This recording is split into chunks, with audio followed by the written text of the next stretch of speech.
Lembremos que a história da divisão espacial do poder no Brasil, ela é herdeira de toda uma tradição europeia, em primeiro lugar, e que vai aos poucos sendo transformada dentro desse verdadeiro laboratório que é a realidade brasileira. Um dado curioso é que ainda na época de colônia nós tivemos a implantação da reforma da administração pública que ocorreu em Portugal, com o Marquês de Pombal. Essa reforma foi implantada no Brasil, quando nós sequer tínhamos ainda uma administração pública estabelecida, adequada às necessidades locais. As estruturas portuguesas foram transformadas, né, e, independentemente de considerar qual era a necessidade local. Isso mostra como nós, aos poucos, precisamos desenvolver, nós tivemos a necessidade de desenvolver formas bem próprias. Já que, se vocês lembrarem, o Brasil começa apenas como uma grande massa de terra que vai sendo povoada por diversos povos, com diversos interesses entre si. Nós tivemos até mesmo a transposição de guerras e conflitos para essa nossa região. Veja, por exemplo, a Guerra dos 100 Anos, que acaba tendo conflitos aqui, combates navais na Paraíba, que termina tendo os massacres aqui no Rio Grande do Norte, por motivação religiosa, inclusive. Então, nós temos um conflito entre portugueses, holandeses, com influências da Espanha, sofrendo influência direta de nações também nascentes como os Estados Unidos da América. Tivemos portos abertos à Inglaterra, e vários países vão se sucedendo, os franceses, que inclusive chegaram a estar e ocupar a nossa própria cidade do Natal. Então, nós temos uma sucessão de povos, cada um trazendo sua própria forma de pensar a gestão pública, os direitos das pessoas que estavam aqui, né, as iniciativas a serem produzidas. Nós tivemos um sistema de capitanias hereditárias que em muito, na verdade, que trazia para cá a própria questão feudal, né. Isso acaba se prolongando, por exemplo, em fenômenos como que nós conhecemos como federalismo, como coronelismo, e se prolonga no coronelismo, e se envolve com a escravidão. Nós temos, ao mesmo tempo, diversos modos de produção econômicos vigorando no Brasil, experimentamos diversas formas de divisão administrativa, certo? Diversas formas de organizar as províncias. Ao longo do tempo, nós chegamos a uma técnica na qual se concentrou o poder nas mãos do imperador, por diversos fatores hereditários, religiosos, militares, termina por uma família concentrar o poder no que nós chamamos de monarquia e dominar o país à base de troca de interesses econômicos. Então, você estabelece oligarquias econômicas em diversas regiões, conhecidas como províncias, subordinadas ao poder central lá no Rio de Janeiro. Era uma forma de um feudalismo construído nos modos brasileiros. Isso vai evoluindo, né?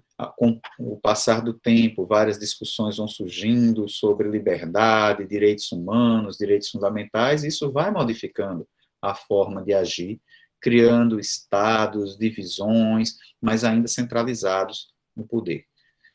A coisa começa a mudar aos poucos com a independência do Brasil em relação à ordem jurídica portuguesa. Nós sabemos que, economicamente, o discurso de independência, a análise sobre a temática da independência, comporta outros patamares. Mas, de fato, há o estabelecimento jurídico de uma soberania nacional em 1800 com a proclamação da República em 1822, de maneira que temos aí um mapa mostrando como era o Brasil em 1800, da República não, da Independência, perdão, em 1822, e que segue-se aí todo um período interessante do Império Brasileiro, um país, mas que por suas dimensões é um império, e no qual você tem a figura central de um grande líder, que foi Dom Pedro I, uma pessoa de personalidade muito controversa, bastante autoritário no ponto de vista de condução da ordem pública, ao mesmo tempo com a defesa de valores liberais e de direitos fundamentais, e que deixa como grande legado um país unido politicamente, o que era impensável, e ao mesmo tempo revela-se uma pessoa capaz de quebrar os laços com a família para criar um império em nome do povo brasileiro, abdicar do trono e deixar um filho ainda menor para assumir o trono, que veio a ser Dom Pedro II, ir para Portugal, entrar numa guerra, morrer em razão de feridas dessa guerra, e lá também deixar uma filha, Dona Maria da Glória, para ocupar o trono. Portanto, uma pessoa que conseguiu criar um império e ainda dominou duas nações, né, deixando filhos no governo dessas nações. Então, é uma figura central na história brasileira e que sua própria personalidade revela um pouco da complexidade que é para se entender essa organização do poder no Brasil. Quem é que manda, quem é que obedece. Nessa fase aí, apesar dessa divisão toda, o que nós temos é o que a gente chama de uma forma de Estado unitário, onde todo o poder é concentrado no Rio de Janeiro e na pessoa do imperador. Temos aí, no meio do caminho, também as regências. Mas era um Estado unitário, né, apenas com descentralizações administrativas. Nós proclamamos a independência com profunda influência norte-americana, tanto que nos chamamos Estados Unidos do Brasil e adotamos até uma cópia da bandeira dos Estados Unidos da América, e a principal influência que nós vamos sentir nessa proclamação da República, que em verdade foi um fato, um golpe militar ocorrido na cidade do Rio de Janeiro, e onde nem a população e nem mesmo as classes golpistas estavam interligadas, nem havia um discurso unitário sobre o que é que se estava a fazer, mas o fato é que isso acaba tendo repercussões em todo o restante do Brasil, que estava bastante alheio ao fato em si, ainda que houvesse republicanos espalhados por todo o país. Então a gente proclama a República, num país, portanto, completamente fragmentado. O que unificava era a forma de ser e conduzir o poder em todo esse país. A gente sai de um modelo de Estado unitário e adota a perspectiva de que todas essas outras províncias agora são estados e detêm poder próprio. É claro que isso não vai acontecer com toda a sua plenitude, porque é algo que se insere em um contexto histórico, não se insere em um discurso específico de um grupo, que foi o que a gente chama de proclamação da República. É um grupo que interfere diretamente no centro de poder e exila o imperador. Há toda uma conjunção de fatores para poder, imagine uma época com meios de comunicação frágeis, sem estradas, você unificar, portanto, todo esse país aí com todas essas divisões. Enquanto que Rio de Janeiro era apenas um ponto nisso tudo. Há, portanto, grandes dificuldades que se convertem no fortalecimento das oligarquias regionais, não no fortalecimento dos meios democráticos, por mais que esse seja o objetivo central. Uma das coisas que nós temos de influência do constitucionalismo norte-americano, ao lado do sistema de justiça e ao lado do presidencialismo, é a adoção da federação, uma criação dos Estados Unidos da América necessária para organizar o poder naquele país. E aí o Brasil segue evoluindo esse processo, envolto em um regime de marechais, onde o presidente Deodoro da Fonseca, então nós inauguramos a função do presidente substituindo o imperador, mas na verdade o grande desejo das classes políticas era serem imperadoras, serem classes imperatrizes, digamos assim, né? E de repente Você diz, não, mas você quis chegar até aqui, mas na verdade é para ser só presidente, eleito pelo povo para respeitar a república. Esqueceram de ensinar isso. Então, o que acontece é que você tem a, a chegada ao poder de pessoas mais desejosas de um poder centralizador muito forte. Então, Deodoro renuncia, Floriano Peixoto se recusa a fazer um mandato tampão e inaugura ele próprio um mandato de presidente. Depois, os militares se recusam a passar o governo aos civis. Isso é feito apenas na base da política de trocas do café com leite. Posteriormente, a população muito excluída dá ensejo a chegar à ditadura de Vargas.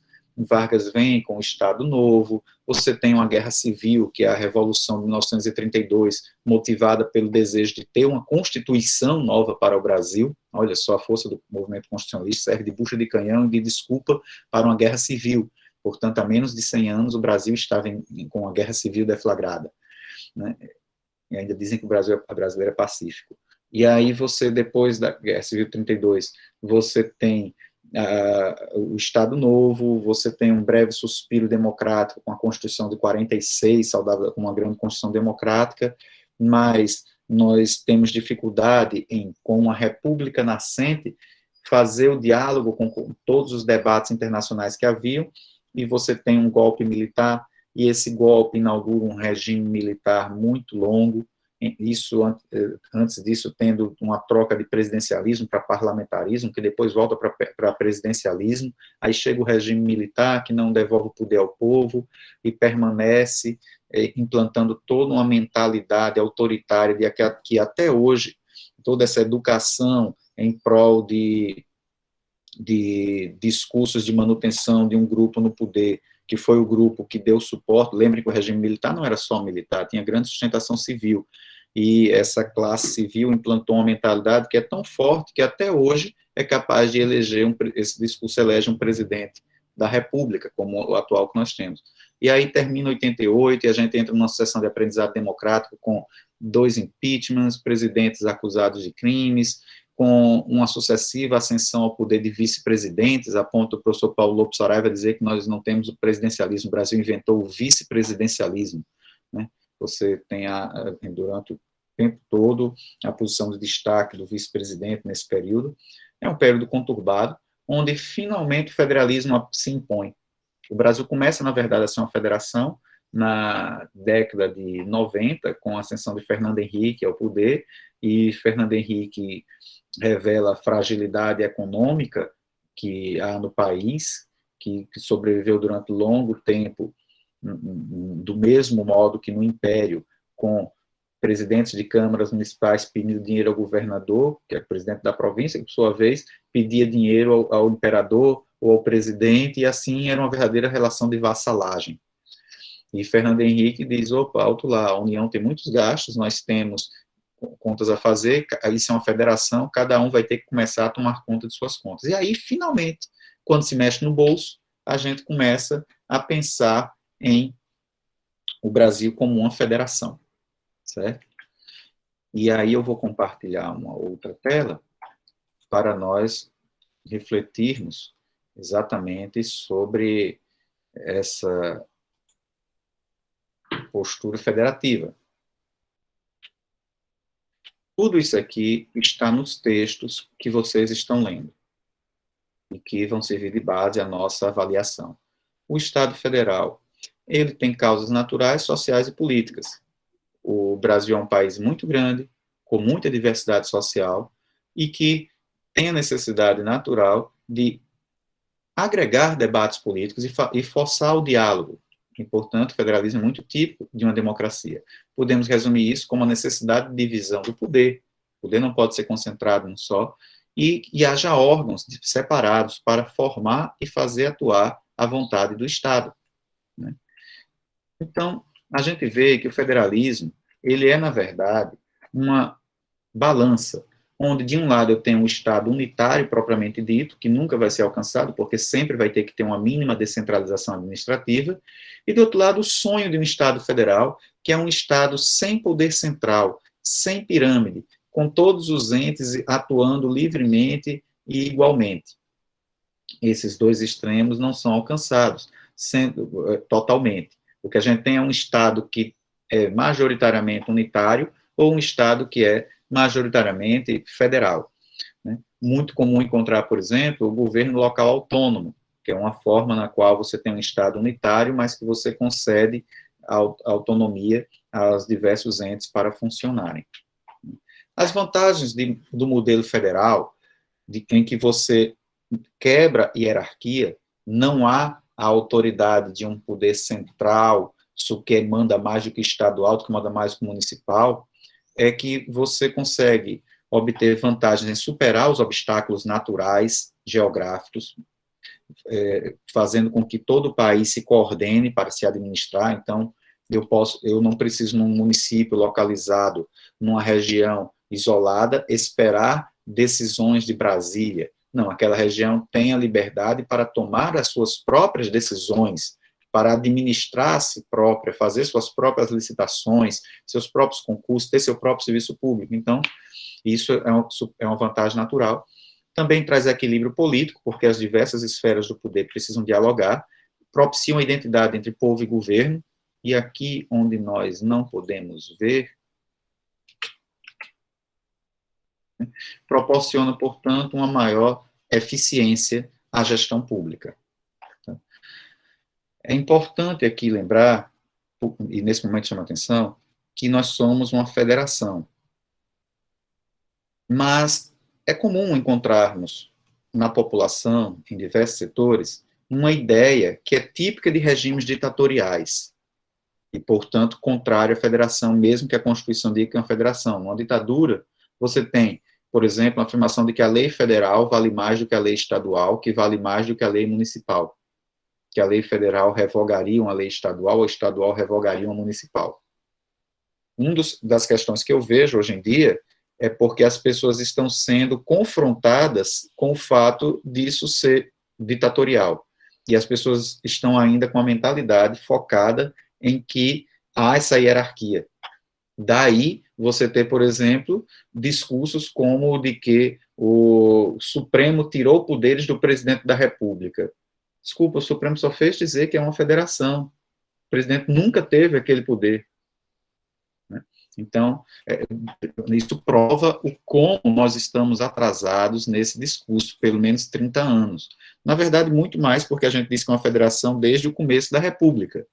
Mas uma federação com ditadura não é uma federação. E nós tivemos aí governos de força, ditaduras, e só recentemente é que estamos vendo que somos, então, esse regime. Né? Então, não há hierarquia na federação. O que existe é que a nossa tradição autoritária faz pensar que lei federal vale mais do que a estadual, que vale mais do que a municipal. Não existe essa hierarquia numa federação. Existia na ditadura militar, porque não há interesse em você ter decisões diferentes do que o poder central diz. Enquanto que a federação é justamente a valorização de os poderes locais serem independentes e terem suas decisões e sua forma de agir diferentes do poder central. Isso é uma federação, do ponto de vista jurídico. Mas é claro que o poder central tem mais dinheiro, acaba tendo mais influência sociológica, política, em muitos casos. Às vezes não. Às vezes quem manda mais é o interesse de um município ou de um estado, onde o problema se verifica, ou porque o político que coordena aquilo ali é mais habilidoso, né? Ou de um grupo de estados que se reúne e resolve fazer alguma coisa. A Constituição ela não é da União. A Constituição ela não é federal. A Constituição é da República. A gente chama de Constituição Federal, mas na verdade é a Constituição da República Federativa do Brasil. Ela é tanto da União, quanto do Estado, quanto dos municípios. Ela é o documento que funda a República. A Constituição é o documento que funda a Federação. Então, ela não entra nisso. Ela é exatamente o documento que estabelece como vai se dar, se vai haver hierarquia entre os outros entes. Então, a Constituição é quem estabelece como se daria essa relação entre os outros entes. Ela tinha liberdade de dizer que esse é um Estado unitário, mas não, ela disse que vai ser uma federação. Agora, ela monta uma federação nos moldes brasileiros, que é uma tradição não federativa. É engraçado. É uma federação montada de maneira a dar supremacia ao poder central. Né? Então, é algo que, em vez de ser um contrassenso, como, na verdade, existem federações e modos de organizar diferentes pelo mundo todo, digamos que essa é a Federação Brasileira. Mas a federação parte da ideia de que eu não tenho hierarquia e que cada ente federado tem liberdade para tomar suas próprias decisões, nos espaços em que a Constituição traçou para cada um. Certo? Isso é uma federação. Podemos definir, portanto, a federação, o federalismo, como quando sobre as mesmas pessoas e o mesmo território eu tenho em vigor várias ordens jurídico-políticas de maneira simultânea e harmônica, obedeço à lei do Estado, por exemplo, aqui onde eu estou nesse momento, eu estou obedecendo às leis de Parnamirim, estou obedecendo às leis do Estado do Rio Grande do Norte e estou obedecendo às leis da União, simultaneamente e harmonicamente. Quem garante tudo isso é uma Constituição rígida, certo? Porque não pode chegar qualquer mensagem, qualquer decisão legislativa que fuja desse modelo. Então, a Constituição deve ser rígida, senão ela seria alterada por qualquer lei.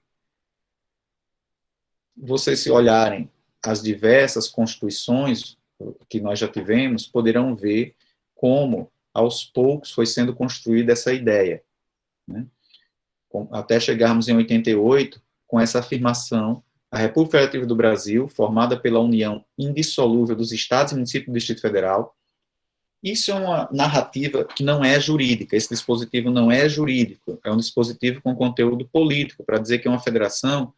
Por quê? Porque ela tem uma perspectiva histórica, que a União é formada pela reunião dos Estados.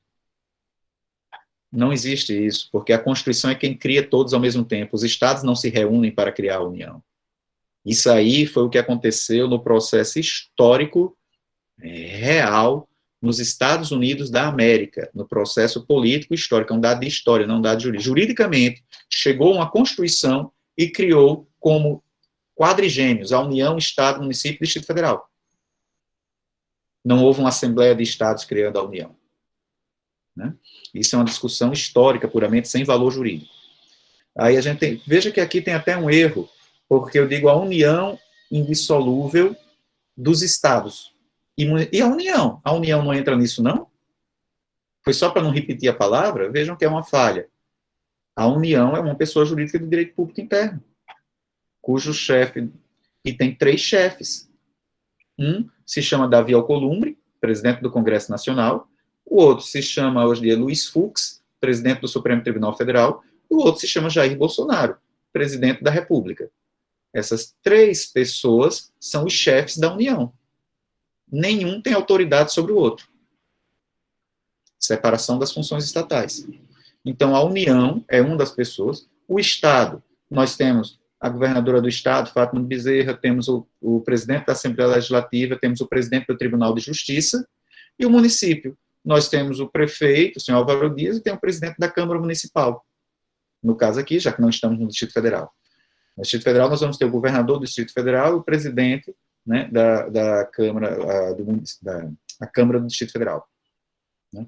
Então, isso, a União, portanto, não está bem descrita aqui nem em termos gramaticais, que aqui não devia ser estados e municípios, devia ser estados, vírgula, municípios e Distrito Federal. Né? Podemos anotar, então, algumas características da União. Como eu disse, isso aqui já foi tratado no início do ano, vamos passando rapidamente aqui, para vocês terem essa visão geral. Primeira coisa, é a separação das funções estatais. Segundo, a soberania do Estado Federal. A República Federativa do Brasil é o nome internacional desse Estado. E a União é o órgão, dentre os mais de 5.000, nós temos mais de 5.000 entes federados no Brasil, porque são só de municípios, são mais de 5.500 municípios, mais 27 estados, mais Distrito Federal, mais 26, mais um com o Distrito Federal, mais a União. Desses todos, a Constituição escolheu a União para representar internacionalmente, em nome próprio não, ela fala em nome da República Federativa do Brasil, que é soberano no plano internacional. E no plano interno, nós temos uma autonomia, tanto que o artigo 34 da Constituição diz assim: a União não intervirá nos estados nem no Distrito Federal. No município, então, nem pensar. Por quê? Porque intervir é afastar a autonomia dos entes e substituir aquele aquele ente pela União, a União passar a administrar o Estado, o Distrito Federal ou o município. A Constituição vedou completamente a intervenção da União em município, ela não pode assumir a administração de nenhum município, e excepcionalmente poderá assumir dos estados ou do Distrito Federal. Na nossa história republicana, isso só aconteceu, de 88 para cá, isso só aconteceu uma vez, com o presidente Michel Temer assumindo a administração do estado do Rio de Janeiro no que diz respeito à segurança pública.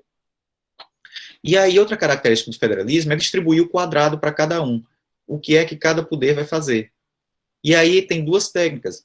A de enumeração, também chamada de poderes delegados, e reservados ou remanescentes. Enumerado é quando eu digo, o Estado vai poder fazer isso, isso e aquilo, a União vai fazer isso, isso e aquilo. E o reservado, quando eu digo que o que eu não enumerei, está entregue para você, é o resto. Então, nós temos experiências. Eu vou colocar aqui, para vocês verem, o artigo 22 da Constituição Federal,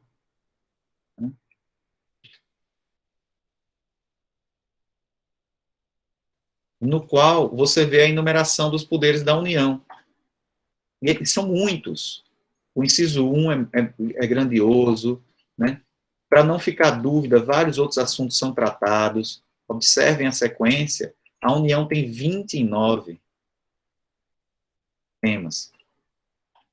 Isso é o que a gente chama de competência privativa. Achou pouco? O artigo 21 diz compete à União. Lembrem que todo artigo da Constituição só pode ser interpretado no seu conjunto histórico. Então, quando eu digo compete à União, significa que eu não posso delegar, só a União pode fazer isso. Isso aqui vem de constituições anteriores. Né? Quando eu digo compete à União, é só a União e pronto, que pode fazer. E aqui eu tenho atribuições de diversas índoles, tanto legislativas quanto administrativas. São coisas que só a União pode fazer. Alguns autores dizem, é a competência administrativa. Não. Aqui eu tenho tanto competência legislativa quanto competência administrativa. Emitir moeda, por exemplo, só a União pode fazer. Significa que só ela pode fazer lei sobre esse assunto também. Certo? E vários outros assuntos que eu encaminho vocês para a leitura e eventual curiosidade, compartilha no fórum, coloca aqui para a gente, no próximo encontro, que compete privativamente. Significa que é da União também, mas ela pode, como diz o parágrafo único aqui, ela pode delegar a estados. Ela pode transferir alguma competência dessa para os estados. Certo? Isso aí faz parte desse conjunto, portanto, de competências enumeradas. Isso surgiu nos Estados Unidos para limitar o poder da União. No Brasil, a gente importa e inverte o sinal. Em vez de limitar o poder da União, dizendo só pode fazer isso e isso, a gente bota uma listagem enorme. E depois diz, o que sobrar é do Estado. Quando é matéria tributária, é o contrário. Em assunto tributário, a Constituição, lá no artigo 150 e seguintes, diz o que é que cada um pode fazer. E o que sobrar é da União. Porque aí o assunto é dinheiro, aí a União ficou com ele. É o nosso federalismo. Então, vamos ainda falar de outros tipos de competência que estão aí colocados. Certo? Por exemplo, eu tenho uma competência que eu vou chamar de competência concorrente. Certo? A competência concorrente, vocês encontram aqui no artigo 24 da Constituição, quando ele diz, União, Estado, Distrito Federal, notem a exclusão do município, podem legislar concorrentemente sobre, e traz uma lista de assuntos. Mas você pergunta, e o que é que significa esse assunto aqui? Automaticamente, se algum desses assuntos estivesse implicitamente colocado no artigo 20 ou 21, desculpa, 21 ou 22, obviamente vai prevalecer isso aqui. Nos parágrafos, a gente encontra o que é isso. O que é que se chama legislação concorrente? É quando a União é limitada a estabelecer normas gerais. Espero que eu não precise dizer que a União esquece que existe esse limite e legisla sobre tudo. Ela vai legislar sobre normas gerais. E os estados vão fazer o que a gente chama de competência suplementar, que é fazer a parte especial. Então, a legislação dotada em duas partes. A União, norma geral, o Estado faz a parte suplementar especial. É como você pegar o Código Penal, que tem a parte geral e a parte especial. E se não houver a norma geral, se a União não fizer, aí, claro, o Estado O cidadão tem o direito a que haja aquela lei. Então, a gente vai dizer que o Estado faz uma competência legislativa plena. É uma competência supletiva. Supletiva. Ele vai simplesmente fazer também a parte geral. Tá? Mas fica valendo a parte do Estado, então? Não. Quando vier a existir uma lei federal sobre a parte geral, veja a consideração que a Constituição diz, não revoga, não revoga. Suspende a eficácia da lei estadual, porque a União não pode revogar a lei de Estado. Então, suspende a eficácia da lei estadual no que lhe for contrário, sobre norma geral apenas. O restante vale a parte especial do Estado. Suspende a eficácia da lei estadual. Isso quer dizer que até que se essa lei da União for revogada, volta a valer a lei estadual. Isso é a competência concorrente, certo? Existe ainda uma competência que a gente vai chamar de comum, que vocês encontram aqui acima no artigo 23. O 23 bota a União, Estado, Distrito Federal e município. Significa que é um artigo do toma que o filho é teu. Não deve ter coisa boa aí. É tudo que tem gasto de dinheiro. Tudo que tem gasto de dinheiro deu para todo mundo. Né? E aqui a gente encontra alguns artigos muito importantes. Por exemplo, zelar pela guarda da Constituição é competência comum de todos os entes federados. Não é o Supremo Tribunal Federal apenas. Isso é apenas uma interpretação maluca de juristas que fez com que todos os outros poderes pudessem não ter essa responsabilidade. Não, zelar pela guarda da Constituição é de todos os poderes. Certo? E aqui vai haver um problema, porque meio ambiente está colocado na competência concorrente, onde o município não legisla. Mas eu coloco que o município vai preservar a floresta, a fauna e a flora. A doutrina e a jurisprudência entendeu, portanto, que se eu tenho competência comum para isso, se o município tem competência para isso aqui, eu venho para o artigo 30. Que o artigo 30 vai dizer que compete aos municípios legislar sobre assunto de interesse local. Então, se eu provar que aquilo é de interesse local, eu vou poder legislar e eu posso suplementar a legislação federal e a estadual no que couber. Então, a competência do município termina sendo, sempre que eu verificar um problema e que aquilo ali seja um interesse local, eu posso legislar. Tradicionalmente, isso é interpretado como algo que não afete um outro município, algo que esteja restrito à esfera territorial daquele município ali. Se afeta um município, o Supremo outro município entende que isso é do Estado. E se afeta mais de um Estado, o Supremo entende que é da União. Certo? Para essas situações em que a Constituição permitiu essa dúvida, onde surgir algum conflito. Ainda posso falar de uma competência paralela. O que seria essa competência paralela? A competência paralela, ela ocorre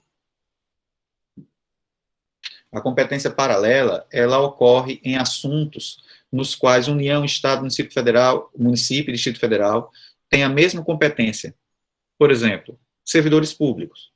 A União tem a regra dela, o Estado tem a regra dele, o município tem a regra dele, o Distrito Federal tem sua própria regra sobre seus servidores públicos. Sem ninguém dever nada a ninguém. Previdência.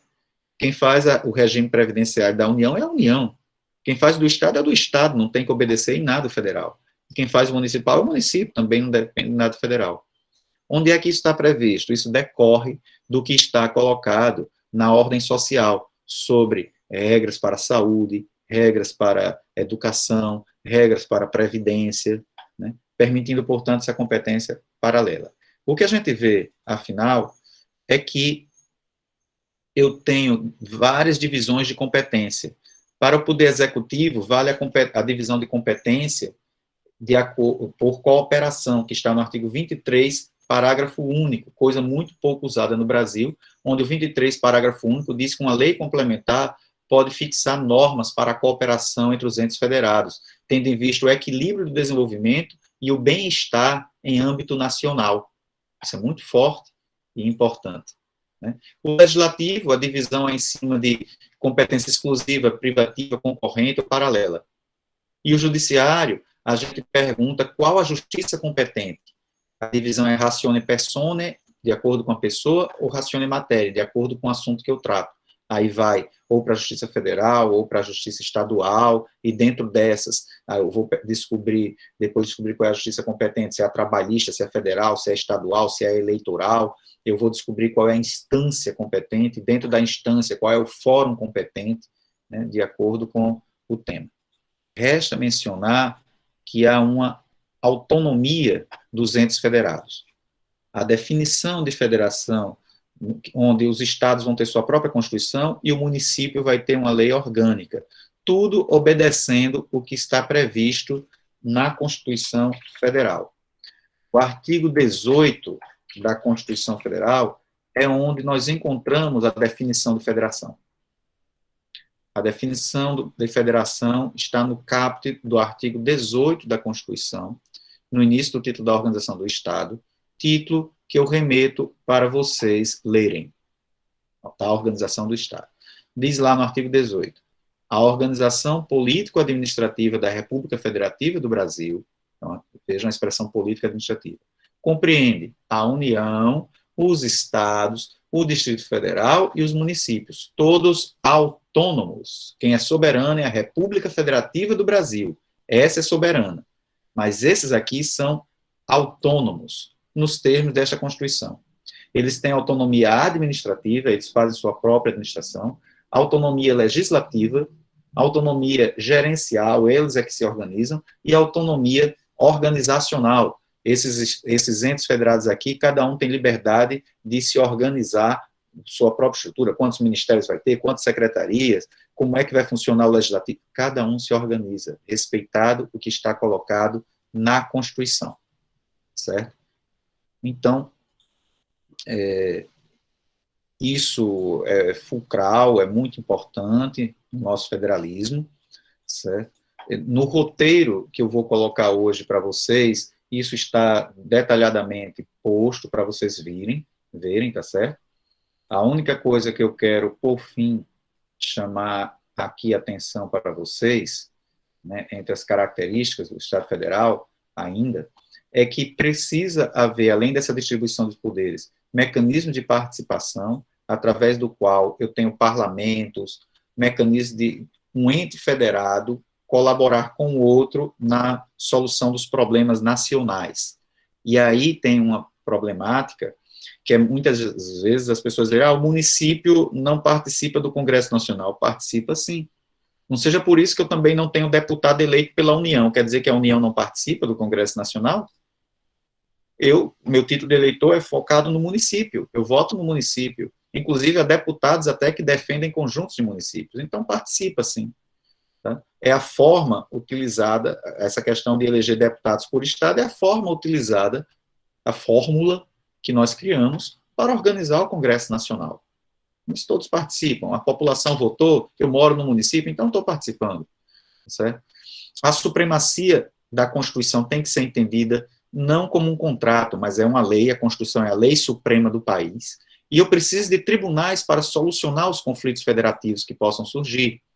E aqui eu digo que esse tribunal é o Senado Federal, porque o Senado tem participação equitativa de pessoas vindas de todos os estados do Brasil, então o Senado é uma instância para solucionar conflitos federativos, e ele se coloca como meio termo entre a Câmara dos Deputados e o Presidente da República. E o Supremo Tribunal Federal, imitando os Estados Unidos, no inciso 1, a linha F do artigo 102, dá competência para ele julgar causas federativas, quando forem conflitos de ordem federativa entre a União e Estado, União e Distrito Federal, entre uns e outros, excluir o município, isso é um problema, mas esse artigo é copiado da Constituição norte-americana, né? Eu tenho um artigo cujo link está no roteiro, que eu vou deixar com vocês, onde isso é debatido, tá? Mas é o modelo que nós temos, tá certo? E vamos deixar para um tópico próprio para estudar a intervenção federal. Por fim, cabe mencionar que o Brasil, nesse modelo federal, incorporou dos Estados Unidos o modelo bicameral para o plano federal. Não é um modelo bicameral aristocrático, com a Câmara Comum e a Câmara dos Nobres, mas um modelo federativo, no qual eu tenho uma Câmara com representantes cuja quantidade é calculada de acordo com a população dos estados, às vezes de representante do povo, mas todos são representantes do povo e dos estados. Isso diz respeito à forma como eu calculo. A Câmara dos Deputados, que é calculada de acordo com a quantidade da população, e o Senado, cuja quantidade de representantes é calculada de acordo com a quantidade de estados. Então, temos mais de 500 deputados, temos 81 senadores. Então, nós adotamos um modelo bicameral para o Congresso Nacional, no ponto de vista federal, da União. Mas, por exemplo, nos estados, nós somos unicamerais. O estado tem a Assembleia Legislativa, que não é subdividida em câmaras. E nos municípios, nós temos a Câmara dos Vereadores, que, por sua vez, não é dividida também em câmaras. Deixa eu só colocar uma coisa. Na verdade, a União ela não se divide, nem o Estado se divide. Essa é uma curiosidade. Não há um jogo de quebra-cabeças. Eles não dependem de serem considerados divisões do outro, entendeu? A existência deles independe. O município de o município de Jucurutu pode entrar em contato com o município de Araçatuba diretamente, sem precisar de interveniência nem nada. Ele não é uma subdivisão do Estado. Isso é muito importante da gente entender. Isso poderia ter sido objeto de melhor debate, né? E realmente o município, para muitos, é um defeito do nosso federalismo, é o único país do mundo que tem essa instância federal, mas ele não é uma coisa inventada do nada, não. Isso é a origem do federalismo brasileiro. O federalismo brasileiro ele começa com os municípios, mais do que com os estados. Os estados eram apenas províncias de poder e o município é onde havia mais liberdade e debate. Isso é o modelo ibérico. Portugal e Espanha têm essa força do município, diferente de outras nações.